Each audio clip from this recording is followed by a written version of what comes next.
Effectivement, 2 semaines sont passées. On a eu vraiment des hauts, des bas sur le marché des crypto-monnaies. Et dans cette vidéo, on va faire un récapitulatif de tout ce qui s'est passé sur le point macroéconomique, sur le point microéconomique, sur les crypto-monnaies. Et avec la bourse, on a vraiment des choses de dingue. Tellement de choses se sont passées durant ces 2 dernières semaines. Depuis le mois d'avril, on vit un véritable chaos sur les marchés financiers, que ce soit sur le marché traditionnel, que ce soit sur les crypto-monnaies. Alors, dans cette vidéo, on va en parler et je vais essayer de détailler, de donner mon opinion. Est-ce que finalement, le bull run est fini? Est-ce que on va entrer en récession? C'est-à-dire, est-ce que l'économie va ralentir et dans les prochaines années, on va devoir attendre encore pour pouvoir faire des gains sur le marché? Alors, on va faire toutes ces analyses-là et je vais essayer de tirer mon épingle du jeu tout en vous donnant les indices, les analyses clés que vous devrez prendre en considération pour pouvoir prendre vos décisions. Salut, c'est la première fois que je tombe sur ma chaîne. Moi, c'est Cédric. Ça fait 7 ans que je suis en technologie et 3 ans que je parle de crypto-monnaie. Ici, je parle de tous les sujets qui concernent technologie, crypto-monnaie et blockchain. Alors, abonne-toi pour ne rien rater des prochains sujets. Alors, concernant nos analyses, concernant ce dont nous allons parler dans ces vidéos, on va donc parler du point macroéconomique. Ce qui s'est passé avec les tarifs Donald Trump, les tarifs douaniers aux États-Unis vis-à-vis des autres pays tels que le Mexique, le Canada, pour n'en citer que cela et surtout la Chine. Eh bien, à partir du 2 avril, Donald Trump a décidé d'appliquer des tarifs de douane sur tous les pays. Ok? Au moins 10% de tarifs de douane sur tous les pays. La liste des tableaux douaniers, c'est-à-dire les tarifs qui sont appliqués aux pays vis-à-vis des USA. Le Cambodge, on a 49%. La Chine, on a 34%, dont les nouveaux taux imposés par les États-Unis. L'Indonésie, on a 32%. L'Inde, 26%. Corée du Sud, 25%. Japon, 24%. Union européenne, 26%. Norvège, 15%. Brésil, 10%. Et Royaume-Uni, 10%. Alors, tout cela s'est passé le 2 avril. Et lorsqu'on rentre sur les graphiques, qu'est-ce qui s'est passé le 2 avril? Ici, nous sommes dans la journée du 2 avril. À partir du 2 avril, on voit que on a connu une chute drastique du marché. Le marché a corrigé sévèrement, que ce soit le marché des actions, que ce soit Bitcoin. On voit là que ce Bitcoin, durant les 3 prochains jours, les 4 prochains jours qui ont suivi, on a eu une baisse d'environ 15% sur le Bitcoin. Et si on va regarder un autre actif tel que le Nasdaq, c'est-à-dire là, on a à partir ici du 2 avril sur le Nasdaq, on a connu une chute d'environ, attendez, on mesure rapidement, on a connu une chute d'environ 17%, ce qui est vraiment énorme pour le marché financier. Et ce n'était pas juste le Nasdaq, il y avait aussi d'autres bourses chinoises, coréennes. On a eu vraiment un crash monumental sur les marchés. Et après cela, Donald Trump, l'homme du peuple, parce que cet tarif, c'est ce qu'il a annoncé lors de son discours.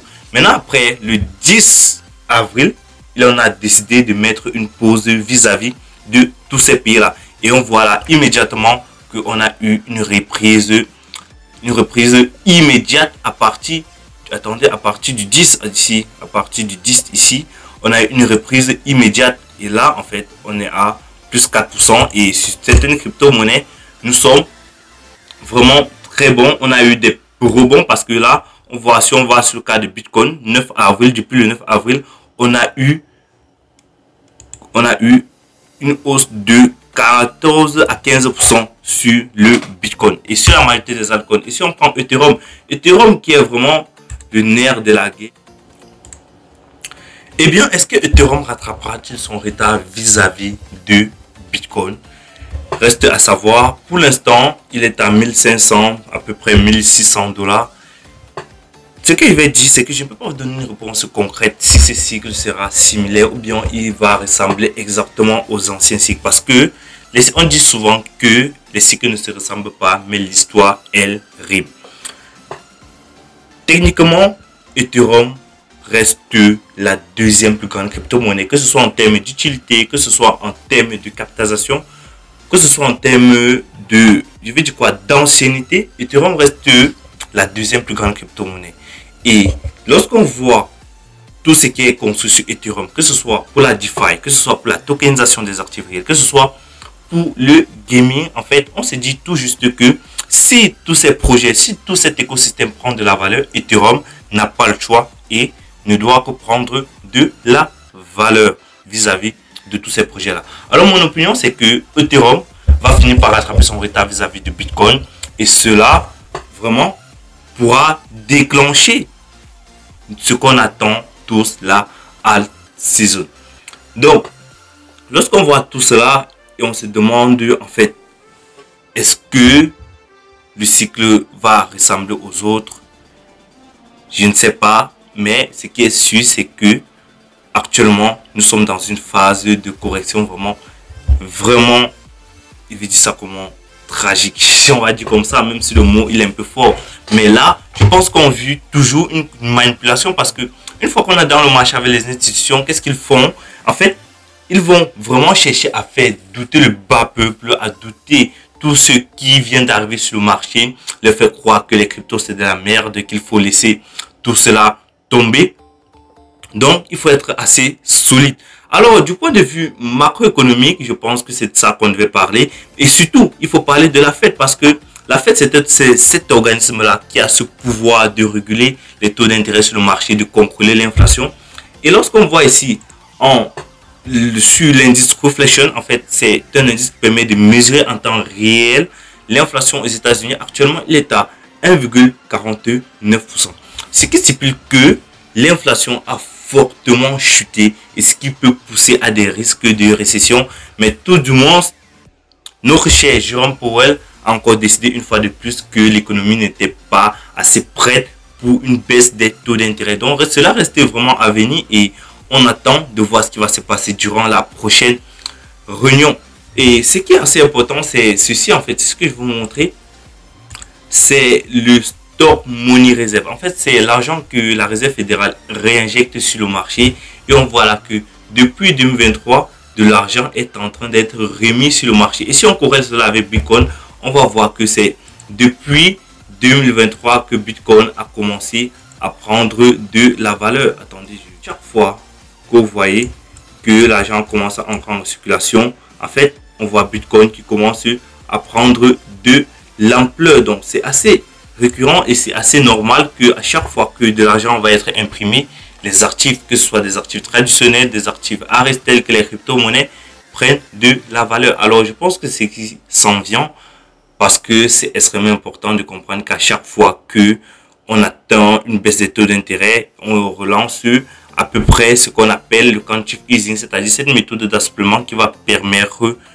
de relancer l'économie. Alors, c'était tout pour la partie macroéconomie sur le marché. J'espère que vous aurez compris ce qui est réellement en train de se passer sur le marché et que tout cela n'est qu'une guerre de tarifs douaniers entre ces différents pays et que finalement, je pense que à la fin, ce sont tout le monde qui sortira gagnant parce que c'est tout le monde qui sortira gagnant parce que ceux qui seront restés vont sortir gagnants parce que tôt ou tard, les marchés vont vers le haut. C'est depuis 2 siècles que on a eu des crashs, mais pour la fin, les marchés sont toujours allés vers le haut. Alors, côté macroéconomique, qu'est-ce qu'on a? Bitcoin.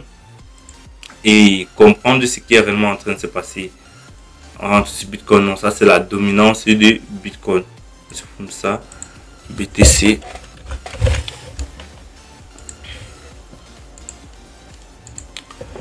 Donc, lorsqu'on rentre sur le Bitcoin, qu'est-ce qu'on a? On va aller de manière vraiment, je vais dire ça comment, technique, ok? On va aller de manière très technique pour comprendre ce qui est en train de se passer. Actuellement, quand on retrouve un flux haussier, il faut que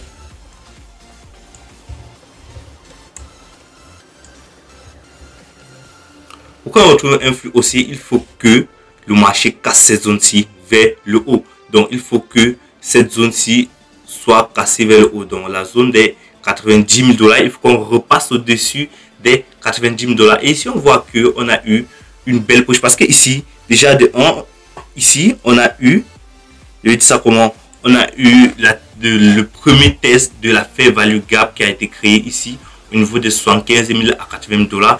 Et ici, on est venu retester cela. Et pour l'instant, c'est pas encore confirmé. Et on n'a pas eu de confirmation à la baisse, il n'a pas eu de cassure.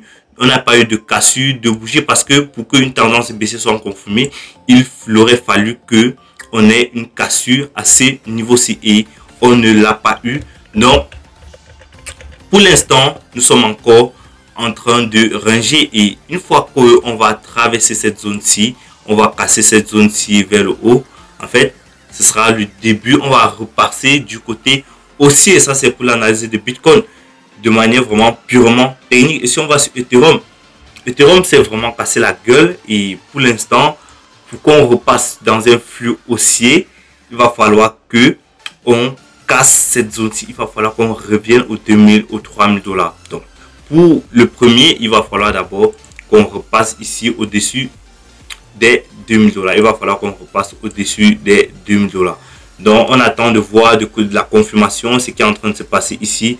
On a là un beau doji qui est en train de se former. On attend une confirmation pour voir si effectivement le flux haussier va reprendre. Et si on voit sur les dinosaures tels que AAV, on voit que la même chose est en train de se créer.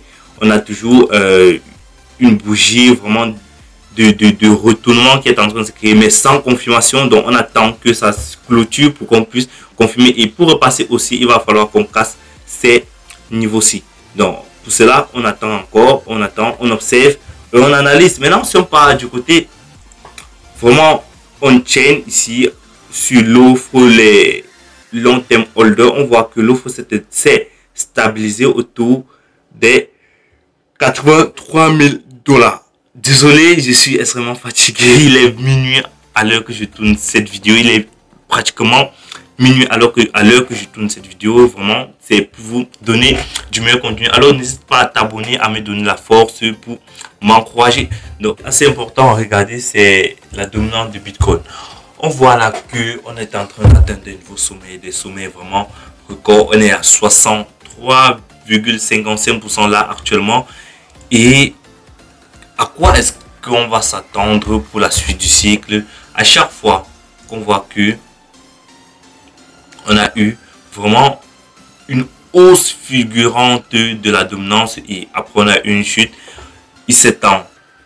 Après on a eu ce qu'on appelle la alt season. Donc là en fait, tout ce qu'on a fait c'est d'attendre et de voir ce qui va se passer. Je pense que c'était tout dans cette vidéo pour vraiment refaire le point, pour vous expliquer ce qui est en train de se passer sur le marché. À quoi faut-il s'attendre pour le futur? Comment être serein? Donc, ne paniquez pas. Tenez vos positions et on se retrouve à la vidéo prochaine. Merci d'avoir regardé du début jusqu'à la fin. À la prochaine. Ciao.